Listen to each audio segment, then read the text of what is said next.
دل دیا دہلیز بائے رفت سراج۔ اس دنیا میں ہر متحرک انسانی وجود ایک کہانی ہے۔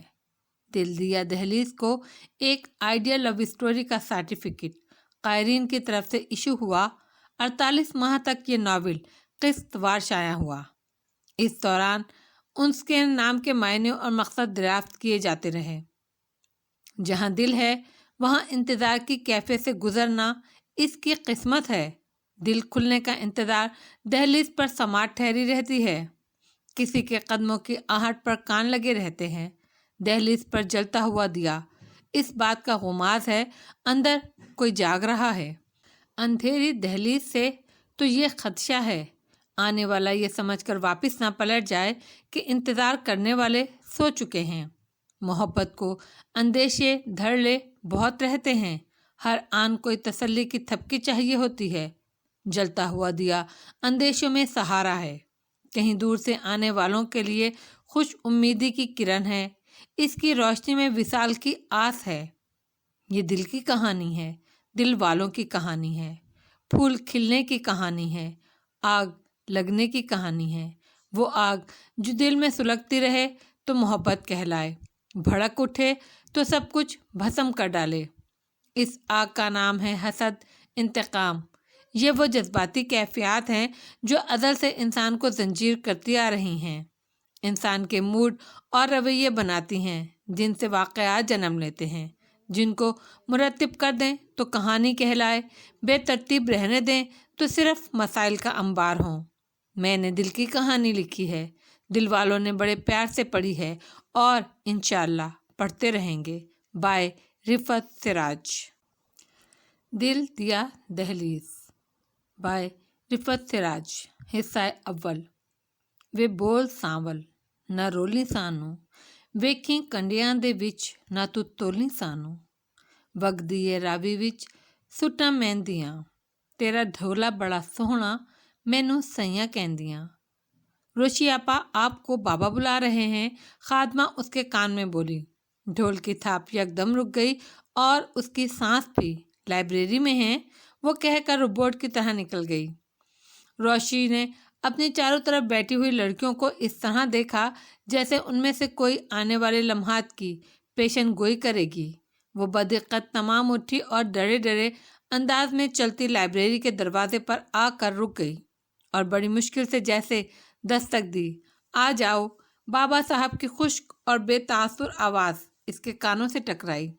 وہ اندر داخل ہو کر مزید آگے نہیں بڑھی۔ بابا صاحب نے کتاب چہرے کے سامنے کی ہوئی تھی اور روشی کو جیسے یہ پردہ غنیمت تھا۔ ایک ڈھال ایک دیوار سے درمیان میں حائل پا کر جیسے اس کے خوف میں کمی واقع ہوئی ہو۔ ڈھولک کون بجا رہا تھا؟ بابا صاحب کی سرد آواز سرد جیسے وجود سے ابھری۔ میں بجا رہی تھی بابا صاحب۔ کیوں؟ ظفری بھائی کی شادی جو ہے، اس نے بمشکل تھوک نگلا۔ اور یہ شادی کس کے ساتھ ہو رہی ہے؟ لہجہ ہنوز پتھرایا تھا۔ روشی نے حیران نظروں سے انہیں دیکھا۔ جھومر کے ساتھ بابا صاحب۔ اس کے لہجے میں الجھن تھی۔